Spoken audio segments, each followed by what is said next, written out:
you have to believe that you can do something that nobody else has done. And somehow that concept has to become reality. Somebody's got to make the play to stop this drive. That last run, in fact, again, they push the foul for the first. And the pass is picked off. It's picked off by David Harris, who gets away from Brady. What a turn of events. Now being chased down by Cropper at the 10-yard line. Suddenly, the Jets defense responds when it looks like the Patriots were ready to drive it right down the field. 3rd and 7, Matt Moore. Has time.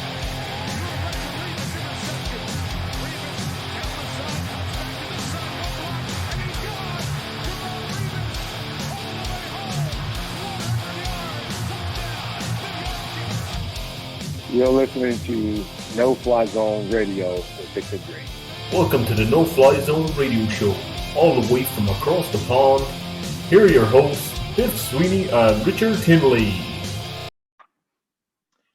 Welcome to No Fly Zone Radio. This is episode number 159. I'm your host, Biff Sweeney, and joined here by my good friend and draft tech analyst, Mr. Richard Tinley. How's it going, Rich?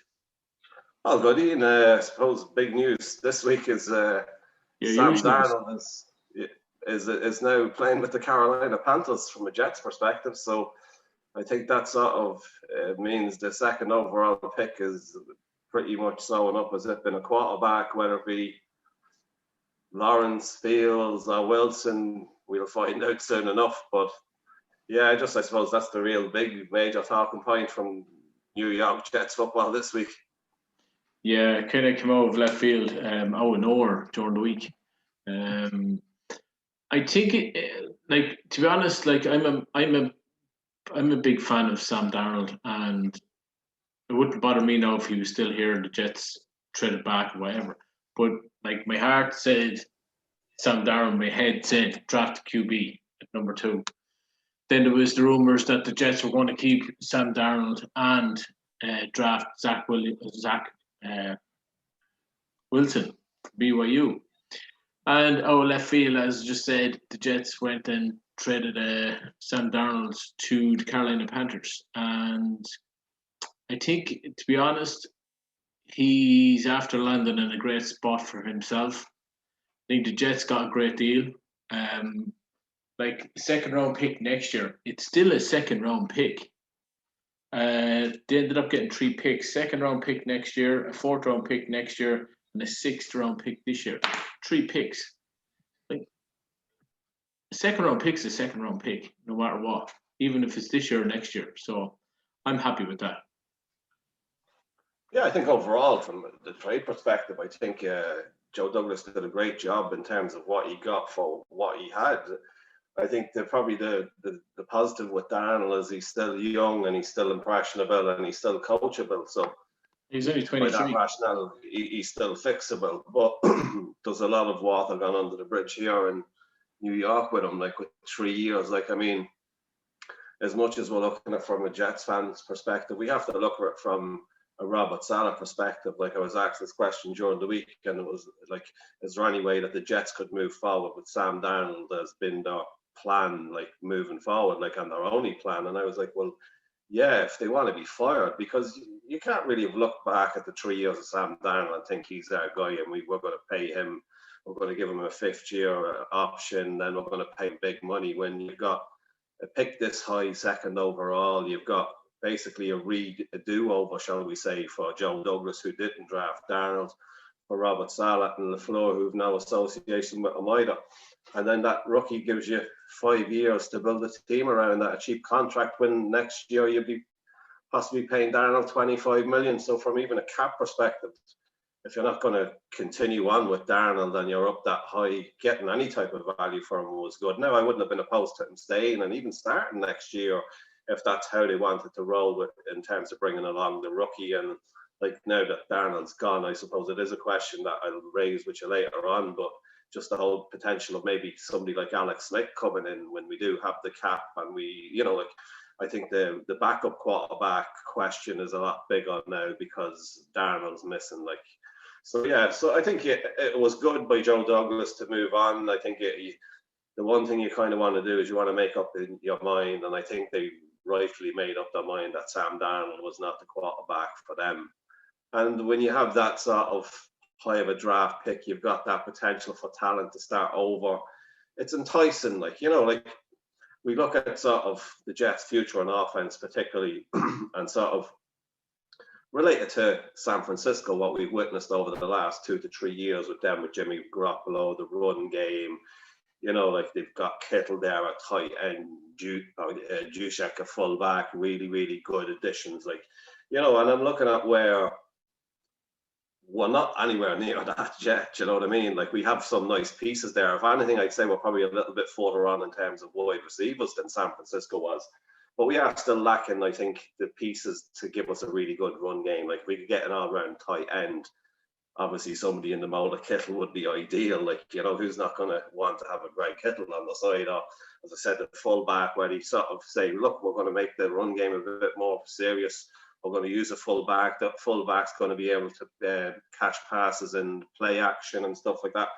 And then if you actually, get a quarterback who turns out to be better than Jimmy Garoppolo, you're on some kind of a winning formula there. Like, Jimmy Garoppolo got the 49ers to the Super Bowl and almost won it. And that was against, I think, wasn't it Patrick Mahomes and the Kansas City Chiefs? Was that the Super Bowl that Mahomes against Garoppolo was the final, I think? But, like, if San Francisco were under that sort of plan can get Jimmy Garoppolo to a Super Bowl, if any of the quarterbacks we do draft second or overall turns out remotely better than him, and we can sort of build a similar type of team, like, it kind of looks like a decent enough formula for success. So, yeah, I think I prefer that sort of, like, those 5 years to build a roster around the rookie over potentially, like, giving Darnold a big deal only to find out in 2 years' time you're screwed because you missed out on a good quarterback this year, and Darnold is the Darnold we saw the first 3 years after all. So, yeah, it avoids a few niggling questions, I guess, and it's a fresh start for everybody. So I think they should, hopefully, it should keep it in tune in the fan base, because, like, the more the weeks go on and you get closer to the draft and there's movement up and down the draft boards, like, I've been looking at a few of our mocks on Draft Tech recently, and, like, there's some great value to be had all over the draft. When you get down to 23, when it's round 2, there seems to be a lot of cornerbacks falling down there now that are really, really talented.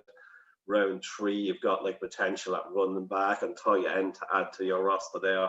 And even round 4 or 5, if you want, like, maybe a second cornerback or a slot wide receiver, like, there's a few nice guys down there that you could, like, the Jets could potentially come out of the draft all going well with potentially 4 and possibly 5 starters from it, and that's quite a haul when you look at it in general terms. Granted, the Jets have a lot of needs, but you would think with the first 3 picks, those 3 picks should in theory start next year. And I wouldn't really be surprised if we get another one. Like, if we got a running back in the 3rd round, I would expect him to probably have quite a few carries. The same with a tight end. There's not exactly a lot of competition there at the minute for tight end. So if we did draft a good one there in the 3rd round or the 4th round, he could potentially, like, add a lot this year too. So as we get closer and I see prospects moving up and down, I'm actually more genuinely excited, because as the weeks go by, more and more sort of really good prospects seem to be falling to where the Jets are picking an arm mock. And if that's replicated in real life, we could see things turn around real fast. Yeah, you mentioned the tight end position there, Rich. Who are you actually looking at? I think that guy from Boston College, I like a lot of. I think he was in the top 50 overall in catches. Is it Hunter Long? Is that his name? Yeah. From Boston College, yeah. Like, I think he was the second, like, in terms of receptions, he had the 2nd highest reception rate at tight end in the country last year, if I'm not mistaken. Certainly of the ones that are in for the draft this year.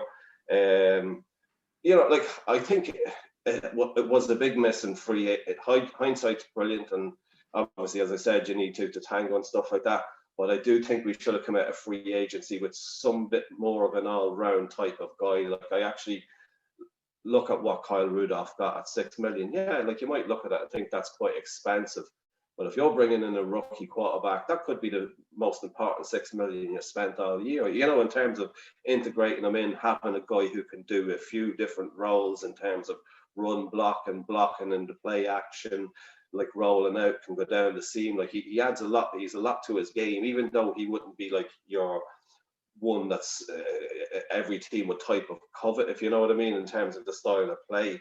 But for a rookie quarterback, he'd be like, he's like probably Greg Olsen was a couple of years ago, if you recall. Like, you know, one of those type of guys that, given the right scenario, could haul in 60 catches a year, but also he adds a lot more than just that. So I think that needs to be like on the radar. And obviously, guard, when you're moving into the draft now, the fact being that QB and having a new one there, you don't kind of want to replicate the same mistakes you made with Sam Darnold, as in having the new guy running for his life too. So I think finding a guard center, certainly like improvement in the interior there, is paramount now as well. So like I expect by the end of like pick 24 or 26, whichever we have, that we will have probably a guard pick by then, or a center, something for the interior along with the QB. So I'd say 2 of our first 3 picks is almost guaranteed quarterback and a guy to help protect them. Yeah, I think between pick 23 in the first round and the second round pick, I think one of them is going to be an inside guard or else a center. And this draft is absolutely packed with guards. Now, there is a guy I am keeping my eye on big time. It's the right tackle from Oklahoma. His name escapes me now, but for me, he translates better to a right guard, and I think he's an absolute beast. Tevin Jenkins, tackle Oklahoma State. He's really good in the run game, but he's absolutely excellent in pass protection. The only thing is he's got short arms, so he'd slot in big time into the right guard position. From the rumors I've heard, the Jets are fairly happy with McGovern at center, but it wouldn't bother me if they went in the second round at the second pick and picked up Dickerson if he's there as well. Absolutely bolster that offensive line, because I'm fairly happy with the 2 tackles we have at the moment. We also have Clark that was drafted last year in round 4 or 5, and like we haven't seen anything from him either. So he could be one for the future at right tackle. We were talking there about the tight end position as well. I like that guy Long in round 3, top of round 3. I think if you can get a good young tight end to come in with your young quarterback to grow together, I think that's a good thing. You've seen it the way Mark Sanchez had to tell you what was his name, Rich? Justin Keller. Yeah, they worked well together for a long time until Justin Keller blew out his leg. Ended up going to Miami, but it didn't work out for him after that. But yeah, tight end. I've been looking at tight ends now, and I think the Penn State chap, I think he's going to go either at the end of round 1 or top of round 2, but that's a bit too early for me with the gaping holes that's in this roster. Well, I think, as I said, like as much as like fixing the interior of the line becomes more important now than that. Like it was always important, like whether we stick with Darnold or not. Like the 29th ranked O-line, if I recall, last year, and a lot of the sort of plays that, like, you know, reflected negatively on that line came from the interior 3. I think Becton, like you'd obviously hope that he improves, so like that alone should help that ranking, but you still need to kind of do a bit more to add some talent there. You can't rely on guys. For me now, as a year 1 head coach, I wouldn't be relying on guys to like develop into something straight away and, you know, risk my shiny new young quarterback with that. You know, I'd rather have something that I know that's in place there.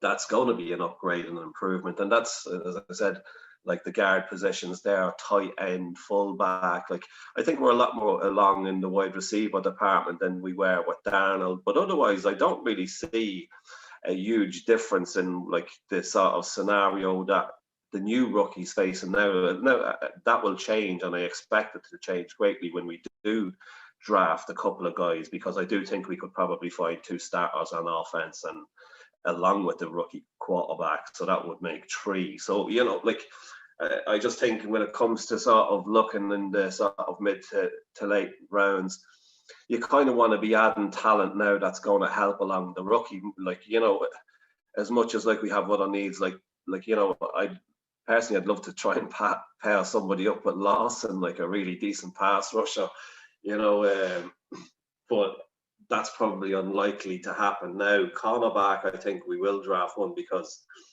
you know, it's a huge need. It's a must, if I'm being honest. And like I've noticed a couple of weeks there now on Draft Tech as well, like we've players like Greg Newsome and Caleb Farley as well this week fell past our pick in the 2nd round. So, you know, like I think it does a lot of things. Like if our mocks are to like anything to go on, that some of the guys with a few little injury issues and stuff like that, yeah, they might be, you know, an immediate thing that they mightn't be able to do anything for 4 or 5 months, but it's not like a career-threatening thing. They get somebody with first-round talent, like Farley's probably going to be certainly a top 15 player when like healthy in terms of what he's shown at Virginia Tech, in terms of his height and everything. Like, I mean, if he develops into a really, really good cornerback with what he has physically, he's going to be the best corner in this draft. You know, like as much as I like Horn, I think he's probably the most developed in terms of skill set and everything. I think Horn will probably be the first guy to actually get drafted. For me, he's the best corner, so that's why he's at the running for us, like, even at 23. But yeah, I have seen a few guys falling down, like Newsome as well with Northwestern. Another nice prospect. Like he's had a few really good games against strong competition. Like I think one of his most impressive games was against, I don't know, Ohio State or Clemson, where he like literally shut down, like I think it was Ohio State, where like he had a really, really great games facing field. So, you know, like there looks to be talent that could potentially fall to the Jets the whole way through the draft that would come in and have an immediate impact, particularly now. In kind of a way, we need more of an impact from the draft than probably before because of the rookie. Like, you know, like maybe something like a fullback. If you can find a starting fullback that can come in and do a little bit of everything in the 5th round, it mightn't have been on your radar beforehand, but you would see the reasoning behind the pick should it happen. You know what I mean? So, like, those little things, as I said, tight end for me becomes a bit more of a need now.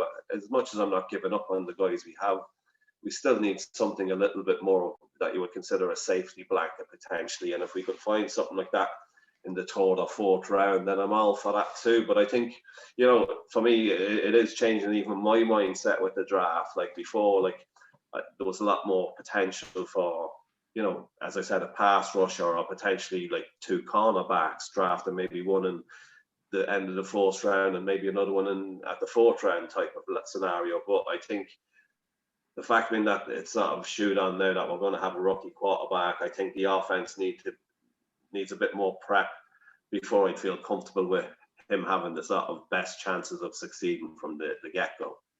Yeah, Rich, you mentioned the cornerback there on defense, but the other thing is, the other glaring hole on defense is the nickel corner position. There's nobody there at the moment. Like, Poole hasn't been brought back. He's still on the market. Still hoping for him to be brought back to shore up the nickel position, and so the Jets can then focus on the outside corner position. The other thing is, you mentioned fullback there, and the other thing is, what about Wesco changing to halfback, fullback? Because he is a blocking tight end. He has been moved around and he can move.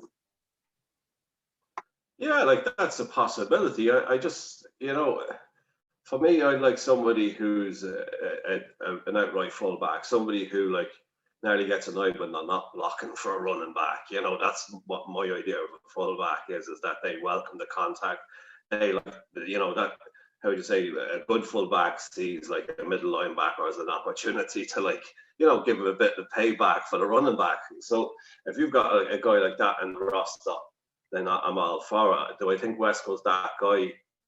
No, probably not at the moment. Can he be? Yeah, if he has a change in mindset, and, you know, like, you will find that, like, there's a vast difference in the amount of play time with being the fullback to being a tight end in terms of your potential for catching and stuff like that.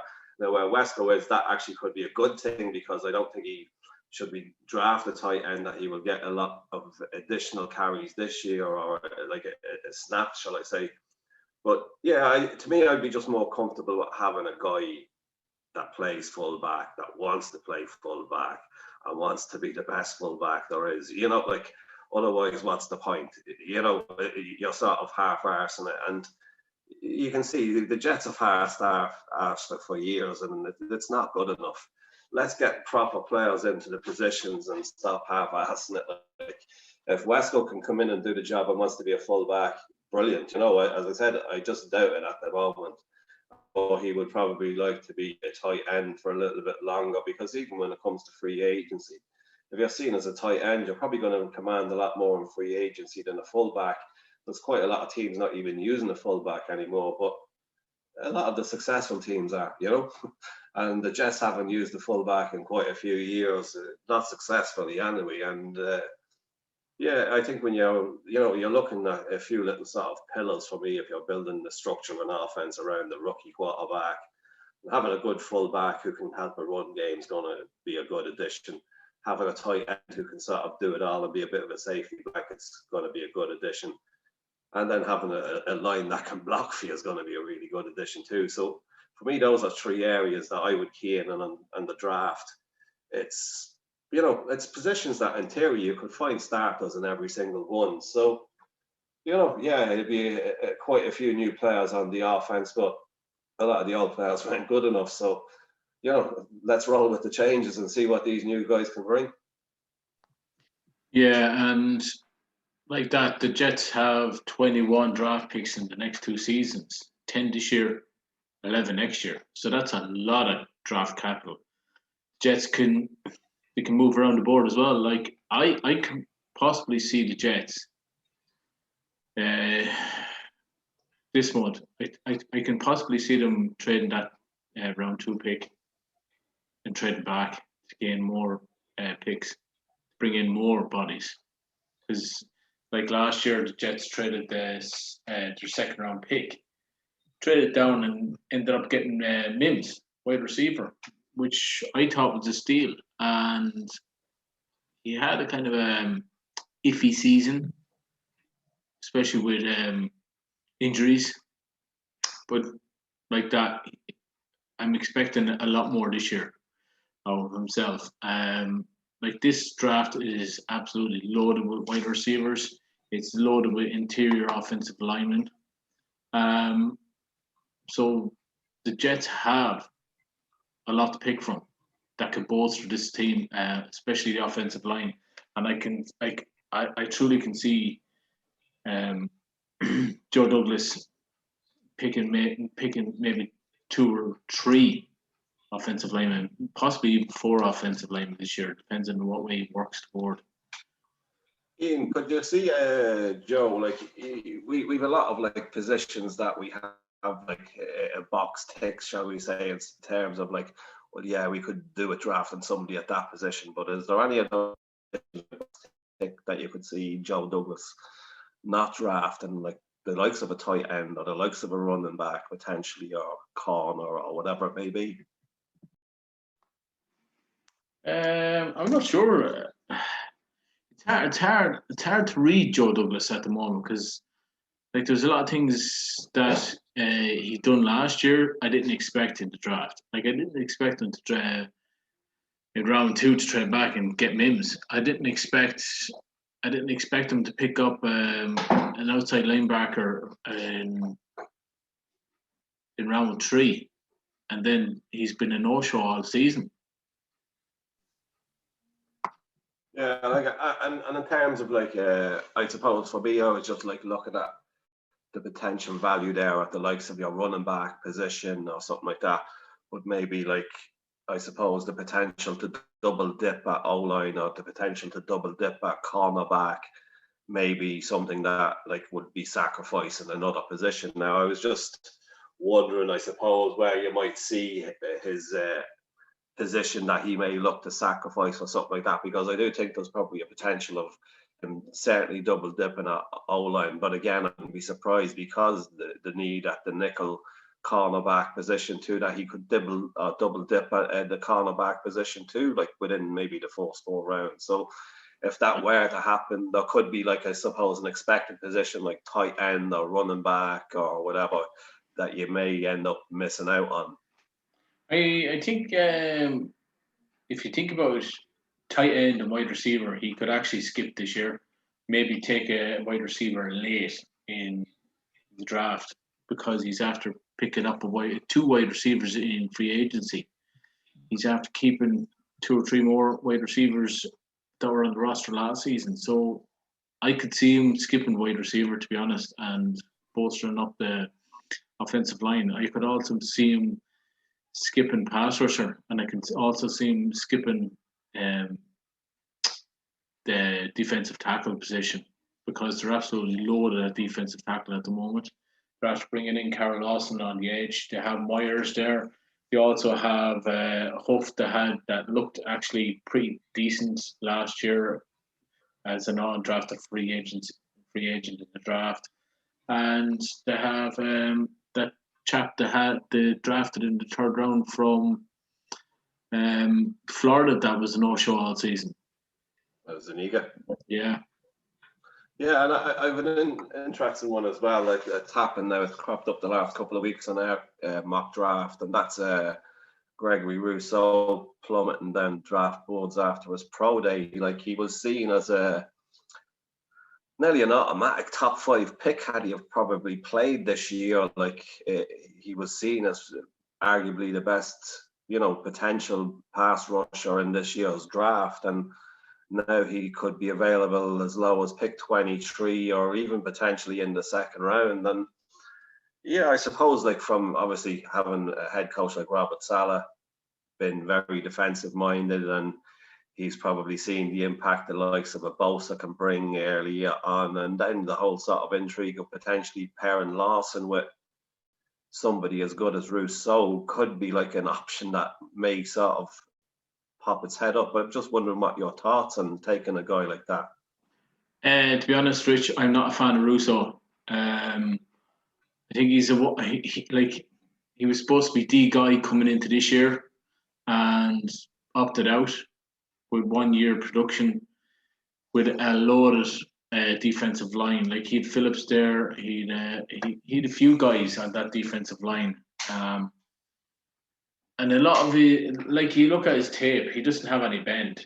He's very raw. For me, even this draft, it's a very dodgy draft because there was too many guys sat out. Too many guys missed out on playing games because their divisions and their leagues weren't even playing this season. So there's an awful lot of guys there that with question marks and have very little tape. He's one of them that screams to me bust. So no, if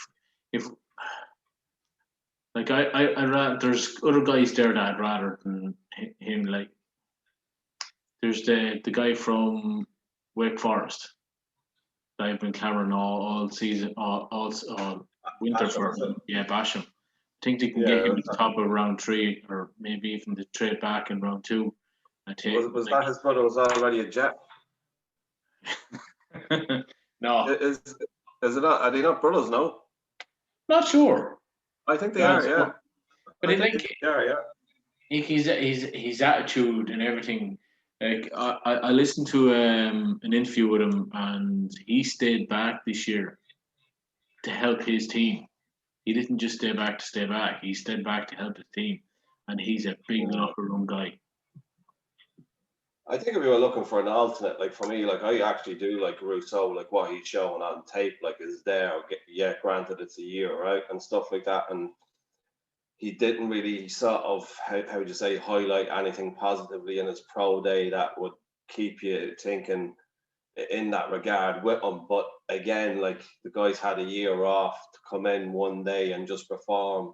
It's not an easy thing to do either. Does it make him a bad footballer? I don't know, but I just think in terms of like having the opportunity to potentially add one of the best pass rushers in the draft at maybe 23 or even the top of the second round, could be like, an argument that Robert Saleh would have in the draft room.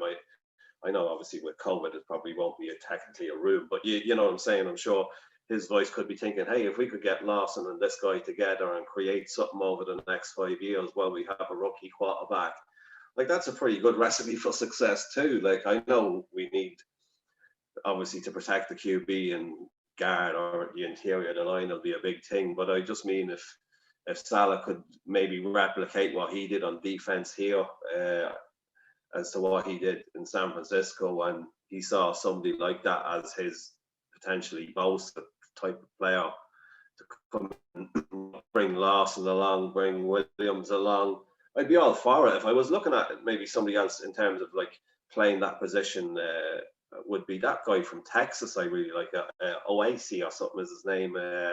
In terms of a fit, like he looks a really, really good fit in the 4-3 with us.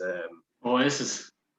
Yeah, it's he nearly reminds me a little bit of Jason Pierre-Paul, but like when he was,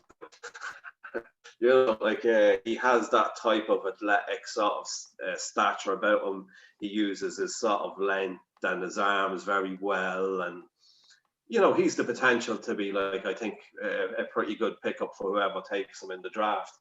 But yeah, I suppose maybe, as I said, just seeing like Rousseau down that low in our mock drafts got me thinking about like obviously Lawson on one side and him on the other, and how like the Jets could come out of the draft with a franchise quarterback and the best pass rusher in the draft, and like still have loads more picks, like where we could add even more talent, So like, I suppose just from like being able to fill hole type of thing, like the Jets can go a lot of ways in the draft. It's, I suppose, exciting to think that like what way they will go and what potential players you could get with it, And yeah, I suppose if somebody was to tell me that 2 months ago that you could potentially draft Rousseau at 23, I would have laughed at them. But yeah, here we are.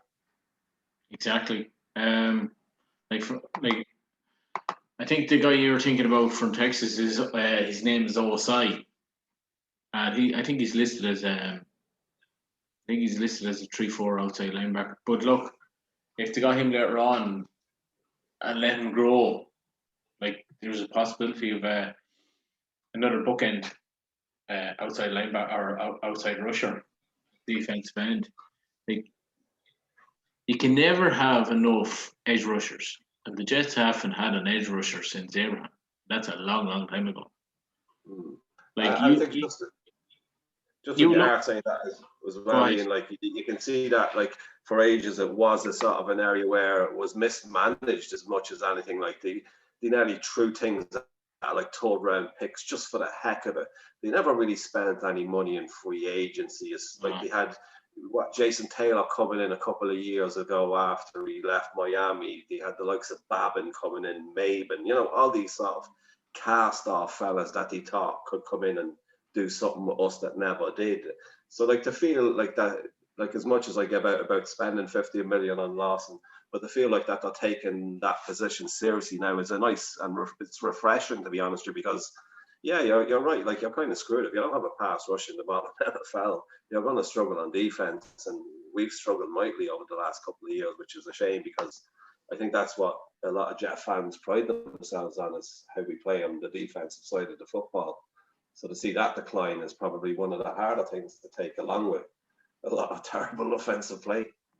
Yeah, and there's a guy that's been standing out to me the more I look at him on tape, and I've been watching him on tape since in around the time of the Senior Bowl, but he wasn't at the Senior Bowl. was Cameron Sample from Tulane. He's 6'3", 6'4". This guy has bend. He's got an engine. He's got good attitude, and if you can get him in the 4th round, I think it would be steal. And nobody's talking about him because of where he's playing. That's Tulane. They're not a big, as we'd say over here, club. In Europe, and they're not a big college. They're not in a big division either. So he's a guy that stands out to me now in the later rounds, late mid rounds to late rounds. I think Osai he's raw. But Basham now is a guy that stands out to me. Yeah, I think Tulane and those type of colleges are the ones you go to if you want to enter the NFL as a kicker or a punter or something like that. You expect maybe those smaller school like punter or kicker guys to come from places like that. But yeah, like I wouldn't really have Here's an one. issue with Can you remember the last big time NFL player from Tulane that was drafted high? From Tulane. Head running back. Oh, gee. No, you have me now because I was actually going to say a wide receiver. So no, he played running back for Chicago, drafted high round 2. Matt Forte. Yeah. Very good. Yeah. Yeah. Yeah, it's not a college that you'd think of. No, exactly. Well, there you go. Like, you've got like a lot of sort of unfamiliar colleges or sort of those not so popular ones that you'll always see adding a little bit of talent from somewhere, like like the likes of like Wake Forest and stuff like that. Like, yeah, they're not exactly small schools, but they're not massive either. But they seem to always get their fair share of guys in, and that's what I think. Maybe just going back to what you were saying about the college season been different. Like, there probably has been more emphasis in like the whole sort of process of the Senior Bowl and pro days and all of that this year that has helped maybe prospects as much as it hampered guys like Rousseau. So while there's the knock on Rousseau there, maybe there's also that said knock in a positive way on somebody who's not as good as advertised, but appear to be because there's nobody else to really compare to, So that's, I suppose, maybe this is the type of year where while everything could fall into place for the Jets, there could be a lot of prospects out there with the sort of buyer beware tag because there just plainly isn't enough information out there on them, and the information that they could be getting like through the sort of draft process could be unreliable, if you know what I mean, in terms of how it relates to them as a football player on your team. So yeah, I suppose like this is the kind of year where if you are working for an NFL organization in the draft and you come away with a haul of players that turn out to be really good, is a year you can say you've earned your money, I think, Exactly. Is there any other positions that stands out to you that the Jets could look at that people are not talking about? I suppose not really. Like, other than maybe like another slot wide receiver or one of those sort of gadget players. Like, I say slot wide receiver as even somebody maybe in rounds 4, 5, 6. I have like at me eye and the likes of Amari Rogers off Clemson. I think he'd be an ideal little guy in there. 5'9", like really fast. He strikes me as your sort of Deebo Samuel type of player. And then you've got like I think like we've got 1 year left on the deal for Crowder, so you could be technically drafting his replacement this year. So somebody like that, maybe at the slot wide receiver, like gadget play, kick returner, like somebody that could do those type of jobs. I see that as probably maybe an area that they will look to target. And then like maybe I suppose potentially like if there's a good one there, like they had no problem like drafting a punter last year and letting him run for the season. They could potentially do the same with kicker this year too. So, if there's one out there, honestly, it's not really a position I've scouted too much, to be fair. No, but I think the Jets have a lot bigger problems than kicker. But, like if there is one to be found out there that can come in and improve the roster, Joe Douglas is going to take him if he's available, I think. And it'll be a good move, because at the end of the day, the draft and free agency is about bringing in talent that's better than what you have. And if you can do that further down the rounds, you end up having a better team. Like, you expect of one or maybe two picks to like be that sort of better guys. But the more you can find at different positions, regardless of where they are on the field, if you're getting improvements throughout the draft, you're becoming a better team. Like, and that's like what the goal is, isn't it? Yeah, exactly. Like, one guy that stands out to me, he was at the Senior Bowl as well, was Shai Smith from South Carolina. 5'10" slot receiver, very shifty, and then the Jets could end up getting him later on.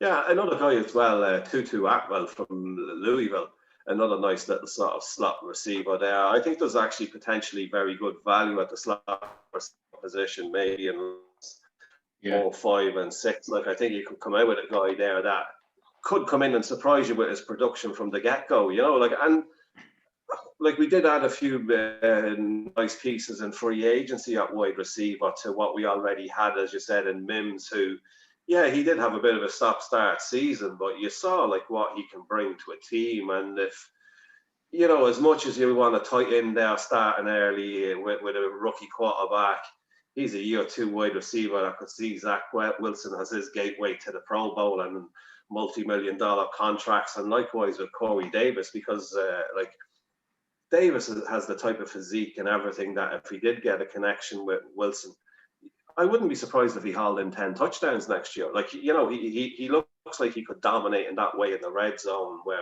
he could use his height, like, you know, jump ball scenarios, all of that. And that's without the actual skill set he possesses in other areas of the game. I just mean as a target for him, Davis could have a really, really big year from a touchdown standpoint. So we look very healthy at wide receiver on the outsides in terms of we've got guys that we're willing to have a look at, and there's no real rush to decide that they're not good enough yet. You know, Mims has shown enough. I think Davis, he's only in the door, and he looks like he's shown quite a lot already at Tennessee. If he comes in and plays to that standard and maybe ups a bit, gets a bit of chemistry with a new quarterback, I think both outside guys that could have a really good season if they're injury free. Yeah, why I asked you about positions that stands out to you that nobody's really talking about is inside linebacker for the Jets. They're changing to a 4-3 system, but you look at the Jets inside linebackers, there's big question marks there. Like, they brought in Davis, there's a question mark about him from Detroit. Is he good enough? And then you look at Mosley. Is Mosley going to come back? Is the Jets going to trade him? Like, he hasn't played in a long time. Yeah, I think there is a few question marks over maybe who's playing all 3 positions at linebacker, because even like the transition from a 3-4 outside linebacker to a 4-3, they're different like roles completely. So you technically require potentially 2 new linebackers. We've only brought one in. He was listed more as a middle linebacker when he was playing, I suppose, his best at Detroit.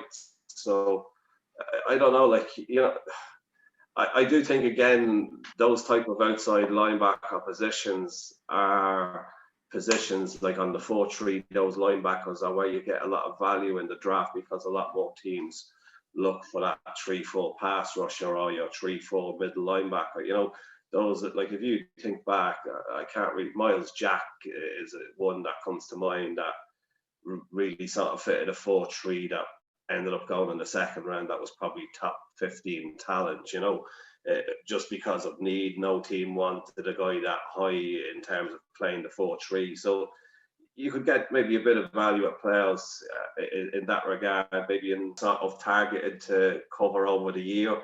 So the switch to the 4-3 when we got the new head coach sort of threw me a little bit. But yeah, again, as I said, it does look like we don't have what was required for that sort of transition. So I wouldn't be surprised if we look to add that somewhere. Yeah, exactly. Too. Like, the guy I'm looking at a lot is Cox from LSU. He's long, rangy, good tackler. He's got good hands. He's got good eye for the ball as well. He's a guy I'm looking at. Like, there is guys that are higher up the board that I think will go too early, that are big time inside linebackers. Like you've got the guy from Tulsa. I think he's an absolute beast. You've got the guy from Notre Dame, another beast. And personally, I think they're going to be gone too high for the Jets. So for me, Cox is a guy I'm looking at in round 3. I think it's a position as well, Ian. Like, I was actually a little bit shocked how much Davis got as a free agent to play like in a 4-3 as a linebacker, considering he's really got not much form in it. Like, you look at like a year previously, like we cut Williamson to save $6 million, and we've given this guy, you know, 5, and we've never heard of him as a first round pick, you know. So like, the sort of the pay structure of this whole thing sort of still puzzles me a little bit. But in terms of like what we have really got nothing there that you could like pin your coat at and say, yeah, they're 4-3 outside linebackers, so that's definitely going to be a trio that's going to work together. We really don't know. And to be fair, it's been quite a while as a Jet fan that we've actually seen like a team set up to play the 4-3. So from that alone, it's going to be maybe a new experience. Like, I think it's probably maybe feels like about 13 or 14 years since we played a 4-3 defense. So yeah, it'll be strange to sort of go back to that and maybe start keying in on players, particularly at the outside linebacker spots moving forward. But again, yeah, they're important positions to have in terms of like what Robert Saleh wants to do with his defense. The more guys that fits his system, that knows what they can do, the better. And yeah, the draft is a place where you can find guys like that late on, particularly at those positions. Like, you see teams always that really go deep into the Super Bowl. It's like at those linebacker positions or those guard positions where you see these rookies coming in around 4 and 5. Probably wasn't a lot expected of them at the start of the year, but it's the thing that really sort of held the team together, that they come in and due to injury or whatever it may be, and continue to play to that high level as the player they were replacing. You know, that can be the sort of difference between like a really good playoff run or like winning your first 8 games and then losing the next. You know, it's a thin balance in the NFL. But I do think, as I said, when it does come to it, you have to look at what we have, and the need that we still have to do is improve as many positions as we can. Exactly. I think that brings us to the end of the show. I think we'll come back the next time. We'll talk more about the draft. We'll do a 6-round mock draft for the Jets. We've 10 picks now in this draft, and we'll do 3 under the radar picks lower down. Yeah, so that sounds good. So it's long for me. It's long for me.